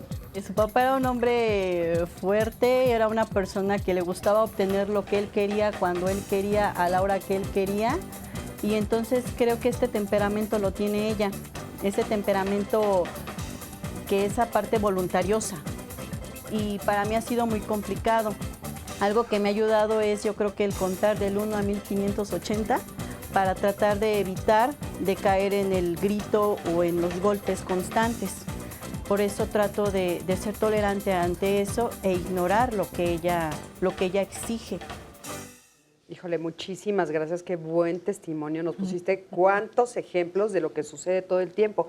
La pregunta que nos hacíamos es, bueno, ¿cómo es que llegas como papá o como mamá al punto en el que acabas ya dando zapes? ¿Cuál es el caminito? A ver, explíquenos. O sea, ¿qué ha pasado en ese periodo para que yo ya llegué al punto en el que estoy parada ya dando zapes y dando golpes? Camino de frustración, ¿no? ¿Cómo llegué ahí, Pero María? es que cuando el límite no está claro, entonces se sobreentiende que se puede uno saltar las trancas. Transgredir en cualquier Y momento. se les salta, ¿no? O sea, cuando el límite está clarísimo y finalmente tiene que aplicar por momentos el porque lo digo yo, ¿no? Que son esas reglas inamovibles en donde no te voy a permitir porque tienes cierta edad, te lo explico si creo que lo entiendes, ¿no? Y no te lo voy a explicar si yo creo que no lo entiendes, porque el adulto es uno, ¿no? Exacto. Pero cuando el límite está bofo o cuando el vínculo es malentendido, ¿no? Ay, yo soy amiga de mi hijo, no, perdón, espérame. O sea, tú eres la mamá. Punto, ¿no? Cuando hay arenas movedizas en ese sentido, no tengamos, pero ni la menor duda, que el hijo se va a meter por ahí. Ahora, también hay que entender que hay temperamentos, que cada hijo va a ser diferente. A ver, pero estoy de acuerdísimo contigo, pero en el ejemplo que nos acaban de poner, eso no es temperamento. O sea, no naces con un temperamento que te hace pedir 100 veces una cosa, ¿eh? Bueno, decía o la sea, señora lo que que el pasa papá es que tenía que salirse con la suya. llama perseverancia. Claro, sí, pero a ver, o sea, si ella lo dice 1, 2, mi voz de no debe de estar, como dices tú, flexible, para que entonces ella siga diciéndolo. Si mi no es tajante, absolutamente, te frenas, claro. pero pues si mi no es bueno, sí, como en el ejemplo pues tan entonces claro de las papas, quiero la papa, quiero la papa, quiero la papa, quiero la papa, quiero la papa. Porque estoy cansada, bueno, pues te aviento las papas ya, ¿no? Constancia y consistencia. Ya entendí que por esa puerta sí puede uno entrar. Exacto. Me voy a salir un poquitito, pero me llama la atención cuando la señora del testimonial dice, me sacaba tanto de mis casillas. Algo que para mí es muy importante que como adultos, padres, maestros, hablemos en primera persona de nuestras emociones. Sí. ¿Sabes, hijo? No hagas eso porque yo me salgo de mis casillas y me engendro en pantera. Pero adueñándote de lo que sientes es no responsabilizarlos a ellos de que tú en ese momento estás intolerante. Porque le das mucho poder, ¿no? Imagínate que ella te saque de tus casillas. Claro. ¿Qué poder tiene tu hijo? Entonces, ¿no? además le dices dónde están sus botones, pero además tiene la otra parte de que de adultos no vamos a llegar a terapia sintiéndonos culpables por lo que los demás sienten. Porque aquí es una toma de autorresponsabilidad, es decir, cuando yo asumo que yo me siento así porque en este momento estoy poco tolerante y te quiero pedir que te calles porque no tengo la paciencia suficiente en este momento, es también hacerle ver que asumo la responsabilidad de lo que siento y no se la transfiero. Entonces, para mí, no solo como tip para hablar en primera persona de los sentimientos, salva un montón de discusiones y a la larga se entiende eso. Cada quien tome responsabilidad de que sientes lo que sientes por cómo interpretas las cosas, por qué expectativas tenías y qué necesidades estaban cubiertas. Y lo que estás enseñando es justo, salimos a la calle a preguntar, perdón, se me olvidó la pregunta, pero sondeo, si no pones límites a los hijos, entonces hay una competencia por la autoridad en casa. Supuesto. Salimos a preguntar qué opinaban de esto. Vamos a ver, que es justo lo que estás diciendo. Acompáñenme. Pues no es tanto límites, sino reglas, y bueno, mucho es los principios en cada casa, ¿no? Los valores que vas inculcando y pues con eso se va manejando la familia solo. Es que yo creo que siempre debe de haber límites con los hijos para que haya una mejor conversación, una mejor convivencia y ellos sepan hasta dónde pueden llegar. Sí, definitivamente. En cierto modo, sí. Porque sobrepasan los límites y hay que poner límites desde un principio. Si les ponen límites, piensan que no los quieren, que ya los rechazan, que los delegan, pero hay que tener formas para hablarle a los hijos y hacerles entender lo bueno y lo malo de la vida. Tiene que haber límites, porque si no sería pues todo caótico. Pero esos límites siempre son flexibles, ¿no? Cuando uno pone límites no tan extremos y se respetan, yo creo que llegamos a un punto medio, casi siempre, al menos en mi familia, pues. Oigan, esto es bien importante porque de repente como papás no nos damos cuenta. Me hicieron recordar el caso de una familia que estaban desesperados porque pues, el niño y la niña estaban de veras dando órdenes al por mayor y resulta que les habían dado el cuarto principal para que ellos estuvieran en el cuarto principal porque era más grande y tenían más juguetes. Y los papás estaban en el cuarto de los niños durmiendo, ¿no? Fíjense cómo a veces estas cositas muy, muy sutiles, aparentemente. Es muy sintomático. Es muy sintomático, claro. ¿No? O sea, los que estaban dando las órdenes ahí eran el hijo y la hija que estaban ejerciendo. O sea, ¿cómo nos pasa esto, no? Que de repente sí. Hablábamos de la verticalidad y la horizontalidad, ¿no? Ese es un modelo donde la verticalidad se invirtió, Sí. ¿no? O sea, los padres tendrían que estar en esa línea vertical arriba en el lugar de autoridad, vamos a pensarlo así gráficamente, sí, ¿no? Claro. Y los hijos abajo, pero a veces hay familias que se ponen en una horizontalidad donde todos son iguales y eso no funciona realmente, o sea, en temas de límites, de normas, de organización funcional de la familia, pues no da. Tiene que haber esta verticalidad, saber que la relación es equitativa, pero no es simétrica. No es una y una, no es igual. Tú, ¿por qué me pides que yo haga esto si tú no lo haces? Porque no es simétrica la relación, es equitativa en cuanto al bienestar. El bienestar que se procura. Sí. Pero las reglas y las demás no es 50 y 50. Un poco eso yo discuto muchas veces porque dices, ¿cómo haces que él tome una decisión que no tiene los elementos ni mentales ni de conocimiento para poder tomarla? Entonces no puedes preguntarle, ¿estás de acuerdo si nos cambiamos de casa o no? No. ¿O ¿estás de acuerdo si te cambio de escuela o no? Esa es mi decisión como Puedes papá. preguntarle, ¿te gusta? Con el deseo de que le guste, pero no. Entre una y otra. Pero la línea es muy, muy delgada. Vamos a un corte, en un momentito regresamos. Quédense con nosotros, estamos en Diálogos en Confianza. Continuamos y no se pierda nuestro programa de la semana que entra. El próximo martes vamos a hablar de la herencia de los abuelos a sus hijos y a sus nietos. Y tiene mucho que ver con lo que estamos hablando de hoy, porque conocer la historia de nuestra familia, saber de dónde venimos, qué es lo que ha sucedido con todo nuestro linaje y en la historia de nuestra familia, es lo que nos construye hoy o lo que nos hace ser quienes somos muchas veces. Y sí se puede cambiar, por supuesto, pero es importante conocerlo y saberlo. Y en México, además, que tenemos familias de tradición y en donde muchas veces se imponen ciertas profesiones o ciertas tradiciones y no sabemos cómo romperlas, pues todo esto tiene que ver y se explica con las dinámicas que estamos viviendo y que estamos explicando, que estamos tratando de entender el día de hoy. No se lo pierdan la próxima semana y platíquenos ustedes cómo viven hoy la relación con sus nietos, porque nos están hablando también muchos abuelitos. Ahorita les voy a leer algunos comentarios en donde abuelos están preocupados por la educación que el día de hoy se les está dando por parte de sus hijos a sus nietos y cuestionan si los tiempos anteriores fueron mejores. Entonces, siempre queda esa duda, ¿verdad? Vamos a ver un resumen de lo que se ha dicho precisamente hoy. Socialmente estamos en niveles mucho más violentos y eso necesariamente al interior de las familias se refleja. Es como un regresar de este autoritarismo ahora a una apertura total en donde pues el otro ya no sabe muy bien dónde colocarse tampoco. Discutir en familia es algo que sucede comúnmente, o sea, no creo que haya una familia en la que no se discuta. Vivimos en una época de desconexión y de deshumanización. Ya no vemos al otro como humano ni nos vemos a nosotros mismos como humanos. Si no nos vemos como humanos, ¿cómo que nos estamos viendo? Como objetos, como algo ajeno a nosotros. Una discusión como un choque o un enfrentamiento de dos opiniones. La pelea ya es una descarga agresiva. Y el malentendido creo que es en una sola vía, es decir, que alguien emite un comunicado y el otro no lo capta como el emisor lo pretende.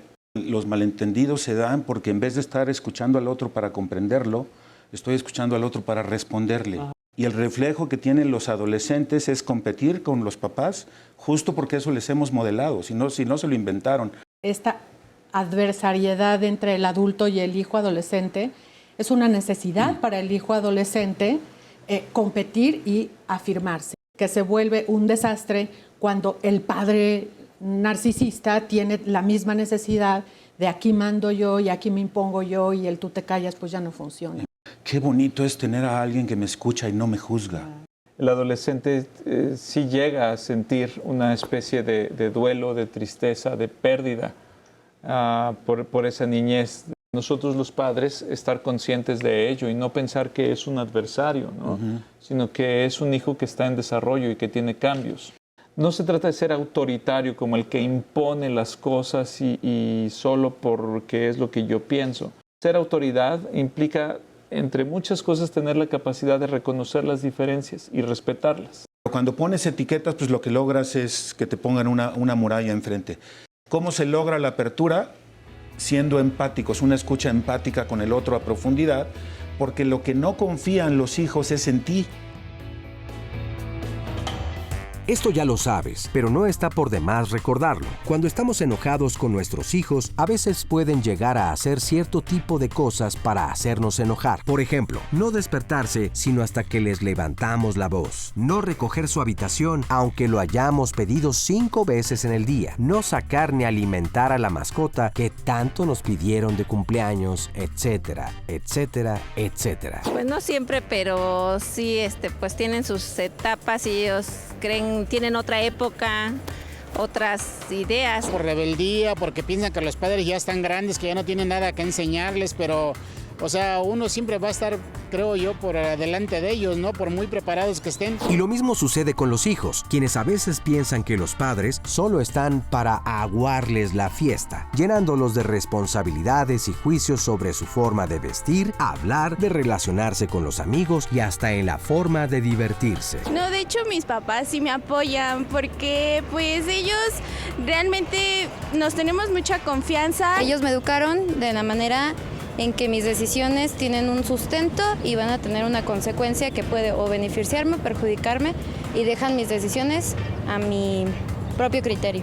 Probablemente porque ellos ya han tenido experiencias y creen que yo puedo tener algunos problemas en mi crecimiento y a lo mejor no quieren que yo pase por problemas. Tal vez sean contrarias a lo que ellos quieren, a lo que ellos buscan para uno. Pues en realidad mis papás sí apoyan mis decisiones, son muy abiertos a lo que yo decida y siempre están para apoyarme. Unos y otros creemos que nos queremos llevar la contra. Sin embargo, a veces estas creencias no son verdaderas, sino que son distorsiones cognitivas, es decir, formas erróneas de percibir la realidad y que se generan por un sentimiento que nos rebasa. Por eso, antes de llegar a la conclusión de que tus hijos te quieren ver enojado, de que están haciendo todo lo que está de su parte para sacarte de tus casillas, trata de considerar que puede ser el enojo el que los esté haciendo magnificar la situación. Todo el material está súper interesante. Por cierto, lo pueden ver porque todos los videos, casi todos, los suben a Facebook, pero también en Instagram. Y precisamente de Instagram, Chris, ya nos mandan algunos mensajes directos como este que nos dice, respecto al programa de hoy, quiero compartirles que yo fui una madre joven con 2 hijos varones, los crié sola porque su papá trabajaba viajando y el amor que les tengo siempre me hizo buscar estrategias para educarlos. Cuando no supe, asistí a terapia para entenderlos, ahora estoy orgullosa de ellos, ambos universitarios, buenos hermanos y amigos entre ellos, a pesar de que a veces tenemos diferencias, sabemos platicar. Todo es cuestión de amor y aceptación y son seres independientes, entender esto y no verlos como una extensión nuestra. Muchas gracias por este comentario de inbox. Y les decía de los abuelos, Cris, para que ya se los leo rápido, porque sí hay comentarios de gente de otras generaciones y que están hablando al respecto de lo que sucede ahora. Por ejemplo, nos dicen, los jóvenes ahora no obedecen, Piden permiso de cada fin de semana que quieren salir, la desvelada también es para una.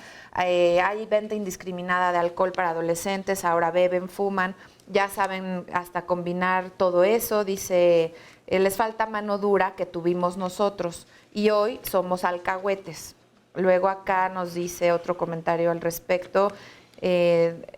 Como mamá y maestra considero que debe haber autoridad de parte de los adultos. Estamos viviendo con una generación en la que los padres tratamos de cubrir nuestras propias carencias con cosas materiales y dejamos que los hijos hagan o vivan lo que nosotros no pudimos hacer ni tener. La mayoría de los hogares son disfuncionales, la comunicación es casi nula y las normas las violentamos porque no son reales o realistas y no conocemos las necesidades reales de los hijos. Me hace interesantísimo. Yo no sé si fue peor o mejor el tiempo anterior, pero sí es una realidad la que están planteando. Pues aquí. Hubo cosas, ¿no? En el pasado que no nos gustaron y ahora hay cosas que no nos gustan y en el pasado que sí nos gustaron y ahora que sí nos gustan. Yo creo que siempre es así, pero bueno, un poco ya lo tocamos, ¿no? Que antes era el autoritarismo y ahora estamos como en esta temporada de que somos amigos o queremos ser amigos de nuestros hijos o estamos en el sándwich, que a mí eso de veras me llama muchísima atención. Regañados por la generación anterior y regañados por la generación de abajo. Sí. Pero bueno, tenemos el caso de una mamá que está aquí en el foro y que quiere platicarnos también su historia. Adelante, buenos días, gracias por estar aquí. Gracias, buenos días. ¿Listo? Yo soy una mamá, bueno, tuve a mis hijos muy joven, de 18 años al primero, después a la siguiente de 19 y una chiquita ahorita que tiene 8 años. Entonces, yo con la niña, con la de en medio, empecé a tener muchos problemas. Yo estudié y trabajé y realmente no los cuidé, quien los cuidaba era mi mamá.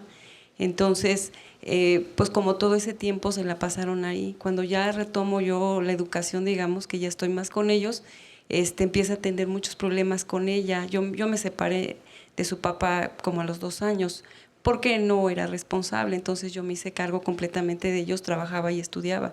Entonces, después del tiempo, ella se molestó mucho cuando se dio cuenta pues que yo era la que había dejado a su papá, no estaba de acuerdo que yo tuviera otra pareja y empezaron muchos problemas, discusiones. Ella jamás tuvo como que tuviera, tenía mucho rechazo conmigo por esa decisión. O sea, dices, ella se da cuenta que yo soy la que dejó a su papá.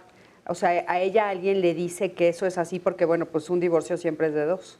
Sí, pues su papá encontró el acta también de divorcio y yo no lo platiqué con ella. Con ellos nunca platiqué. De hecho, yo no tenía como una manera de conversar. No hay diálogo en mi familia. Siempre es discutir, siempre es pelear.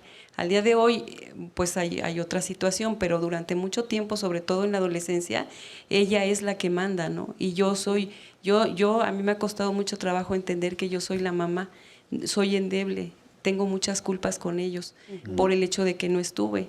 Entonces ella manda y ella dice qué hace y qué no hace. ¿Hoy actualmente ella manda? ¿Estás hablando ahorita? Ya ahorita, más bien gracias a la terapia en la que me encuentro, he podido como ir retomando esta situación. Entonces voy poniendo límites. Ella tiene 26 años. ¿Y ella cómo está reaccionando frente a estos límites? No le parece, no le gusta, pero estoy siendo firme. ¿Ella vive contigo actualmente? Aún vive conmigo. Ajá. ¿Nunca se ha ido a vivir con su papá? Sí, en un tiempo en esa rebeldía, porque era una de las cosas que a mí me daba miedo y por eso creo que cedía a todo, era que se fuera de la casa, que saliera embarazada como yo a los 18 años. Y entonces sucedió, lo que más tenía miedo sucedió, se fue de la casa. En otra ocasión yo la corrí, ya había jaloneos y había discusiones, ¿no? Entonces yo siento que yo representaba, o a veces ella me ve como su hermana, no como su mamá. Se oye padre y se oye bonito cuando nos dicen, ay, parecen hermanas, ¿no? Porque estamos... Pero la verdad es que en la realidad es algo terrible y al día de hoy es darme cuenta que yo no tengo o no tuve claro que esa es mi responsabilidad y esos miedos y esas culpas es como yo estoy educando, claro, como yo eduqué. Un poco esto que nos compartes, muchísimas gracias, también nos refleja esta problemática de las mamás adolescentes, ¿no?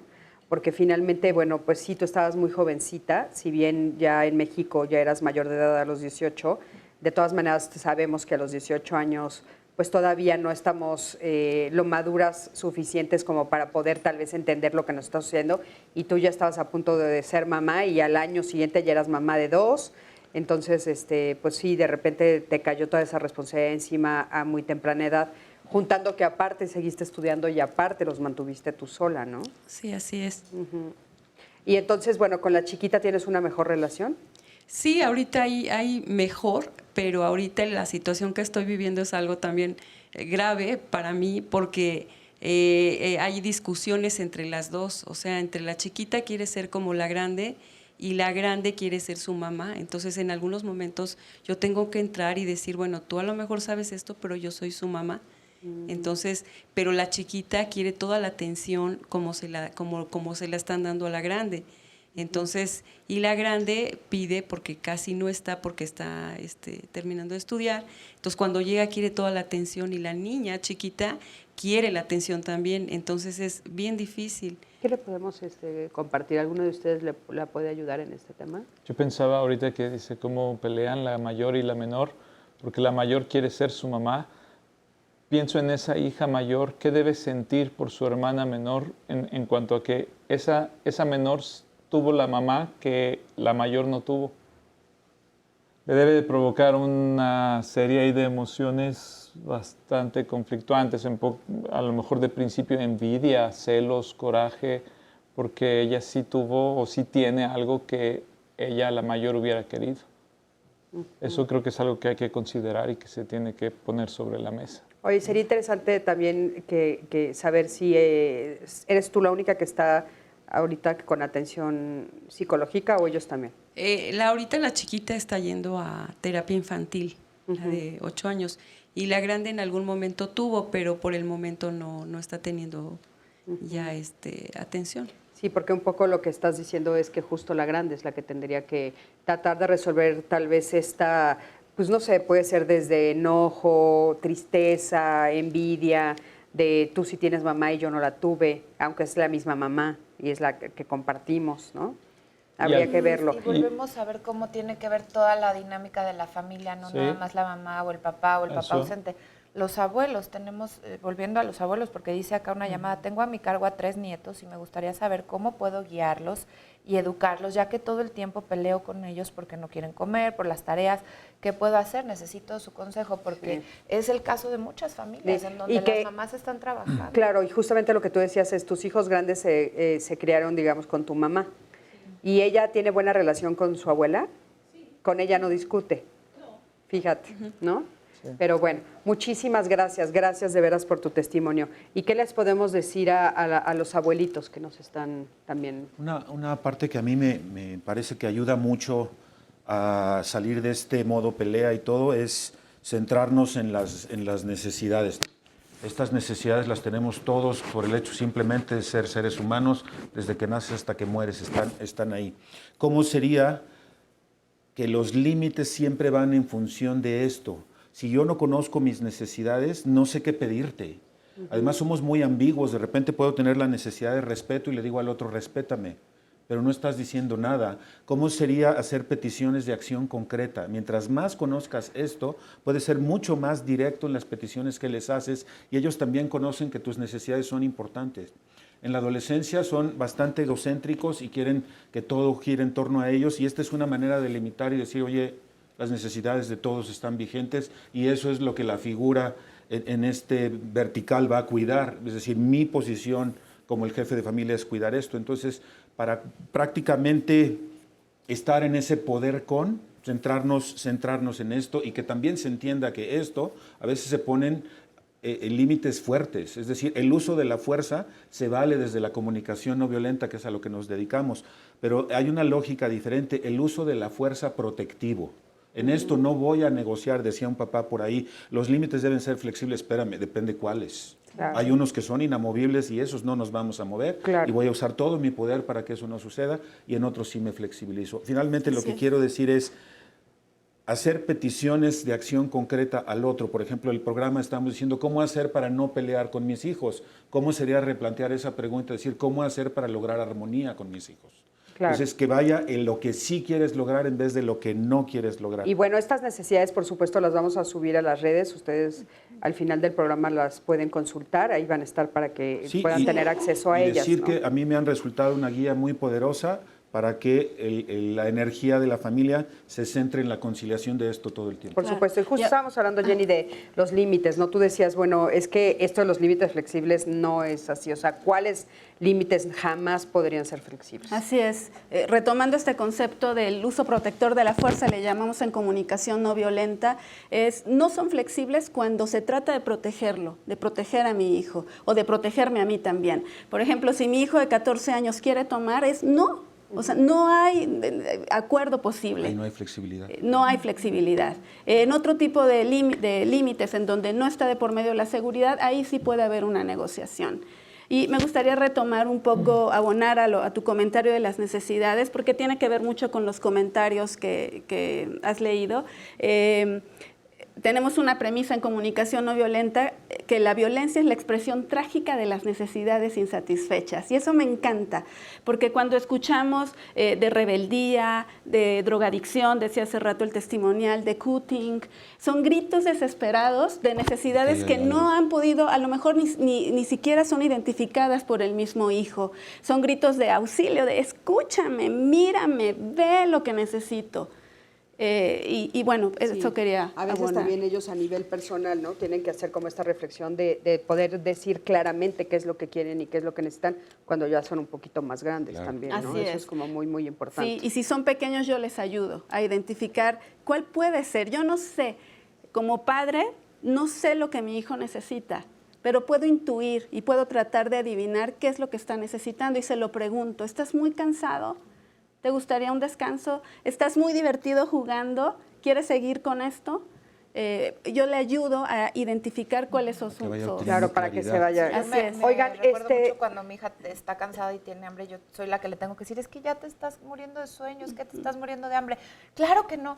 Claro que sí, ¿no? Y por eso muchas veces... Y ayudarle a conciliar entre necesidades que entran en pugna en algún momento. Claro. Oigan, ¿podrían ustedes decir que tiene que ver también algo con el género? O sea, de repente que hay más pleitos entre mamás e hijas que papás e hijos, o nada que ver en eso. Es Lo igual. que yo he observado es que observado? hay más conflicto entre madres e hijas mujeres. Bueno, esto nos llevaríamos todo un programa desarrollándolos, pero sí es así. Ah, bueno, pues está interesante, lo dejamos sobre la mesa para un programa pronto, claro. Porque otra vez tiene que ver con las historias que yo me digo de lo que hace el otro, de lo que hace mi hijo. Normalmente se detonan en mí 3 preguntas. ¿Qué me digo de él primero o de ella? ¿Qué me digo de esta situación? ¿Se me va a salir de control? ¿Yo no estoy siendo buena madre? ¿Qué me digo de mí y de mi eficiencia como madre? ¿No soy buena madre? ¿Qué me está pasando? Y eso es dar respuesta a estas preguntas. Lo que detona es una respuesta violenta, una respuesta de desconexión. Oye, a modo de conclusión, ¿qué quisieras decir? A mí me sirve mucho aferrarme a una frase de Marshall Rosenberg, decía, aférrate como un perro a su hueso a tu necesidad. Y a mí mi necesidad, lo digo como un propósito, es la conexión con mi hijo. Entonces, si yo me aferro a esto me va a ayudar a identificar cuál va a ser mi respuesta, a elegir mi respuesta hacia él. Lo que quiero es estar conectada con él, lo que quiero es abonar a su autoestima, a su felicidad. Y en función de esto, elegiré mi respuesta. Muchísimas gracias. ¿Una conclusión? Pues como dije al principio, no hay familia en la que no se discuta. Y la discusión debe tener un propósito que es el bienestar para la familia. Hay diferencias entre los miembros de la familia y eso no significa una ruptura entre ellos, sino significa solo eso, una diferencia que se puede acomodar. Muchísimas gracias. Adelante, María. Bueno, a mí me parece que es fundamental que cuando en las discusiones reiterativamente no se llega a nada y son infructuosas, pues hay que voltear el dedo y preguntarnos qué estoy aportando yo a esto para que esté atorado, ¿no? Bien importante, gracias. Desde mi punto de vista, la empatía. Hace falta mucha autoempatía para ver qué estoy necesitando, porque si yo no sé lo que necesito, no le puedo modelar a mis hijos qué van a necesitar ellos. en la medida que yo me sepa conocer en eso cuáles son mis necesidades, ellos van a conocer las suyas y se van a volver mucho mejores gestores de aquello que está vivo en ellos. Y darle siempre el privilegio a la calidad del vínculo, a la calidad de conexión. Importante. Como prioridad. Sí, que tengas una buena conexión con ellos. Muchísimas gracias, gracias de veras. Sandy. Pues también, mira, nos señalan y es importante, por supuesto, recordar que cada hijo es distinto, que no hay manuales y que precisamente dentro de estas diferencias cada uno tiene sus propias necesidades, igual que mamá, papá, las mamás, o sea, cada ser humano tiene sus propias necesidades y hay que saberlas entender y de ahí reconocer para educar, es lo que nos dicen también en Facebook. Pues muchísimas gracias, tuvimos muchísimas vistas en Sí. las redes sociales, así es que se los agradecemos muchísimo. Creo que fue un programa, la verdad, muy ilustrativo, que nos dejó como mucho aprendizaje y que seguramente va a cambiar a muchas familias. Gracias a los cuatro. Gracias al público que estuvo el día de hoy aquí. Mi Sandy, muchísimas gracias. Y gracias a todos los que nos siguieron. Gracias a los que nos siguieron, gracias a todos los que nos ven, gracias a ti que siempre estás del otro lado de la pantalla. Yo soy Cristina Jauregui, nos vemos la próxima semana, que ya sabes que todos los martes tenemos estos temas interesantísimos de familia. Gracias a toda la producción. Y bueno, la próxima semana vamos a hablar de... Los abuelos. Cuéntenos abuelos. las historias con sus nietos. Cuéntenos las historias con sus nietos. Nos vemos la próxima semana aquí en Diálogos. Hasta luego. Gracias.